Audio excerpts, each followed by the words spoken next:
Hey there folks, and welcome to this video. And do you know what's really bizarre to think about? Is this statistic that I've just seen from Luke Barry of Dirtfish. It's one that I've kept tabs on, but not really paid much attention to, and it's to do with M Sport. I know we talked about them yesterday, we talked about Tadax Engine, but M Sport at Finland picked up, thanks to Pierre Lulube doing the Super Rally rules. It used to be called Rally 2, but then when Rally 2 became the class, they couldn't call it Rally 2, so it went back to Super Rally, which is what I knew it as when it was introduced in 2004. They have got 290 rallies in a row of scoring points. That's really impressive, isn't it? What I find is mightily impressive about that is where that begins. And it begins Monte Carlo 2002, when I started watching the WRC. So for as long as I've been watching the WRC, M Sport has scored points at every single event, drivers or constructors. And sure, that stat gets a lot easier when you look at Manufacturers' Championships, especially when it comes to the actual WRC Manufacturers' Championships, and especially in a post-2017 era.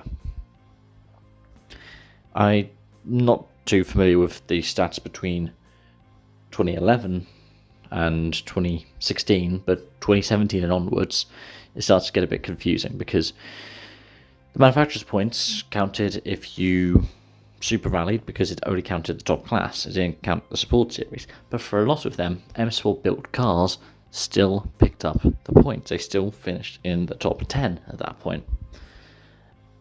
Because that's one of the things that's really impressive, is it shows the reach that this team has had for so long in World Rallying. This outfit, this private outfit, if you think about it, they aren't a works team. They've been a works team before, but they haven't been a works team for a decade. Heck, you could argue, 15 years? 15 years since Ford withdrew their full manufacturer funding, just after they'd done the double Manufacturers' Championships in 06 and 07. And yet, their Rally 2 cars used to pick up, but their Rally 1 cars didn't, and at the time when there was no in-sport cars in the top 10, they still picked up manufacturers' points. For a kind of addition to that, the longest winning run for any kind of supplier is 93 rally wins. That's Michelin, I believe. That ended in 2017, when Elfyn Evans with the D-Max Shod Fiesta won Wales Rally GP.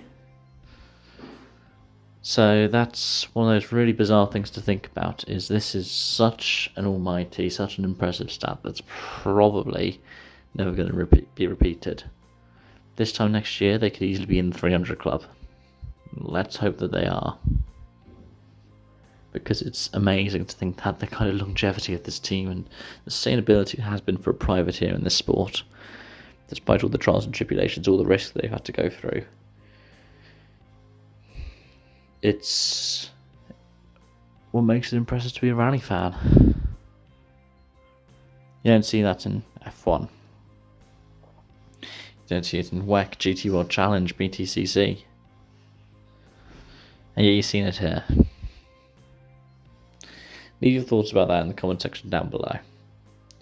Thank you so much for watching, and hope to see you again soon. Bye for now.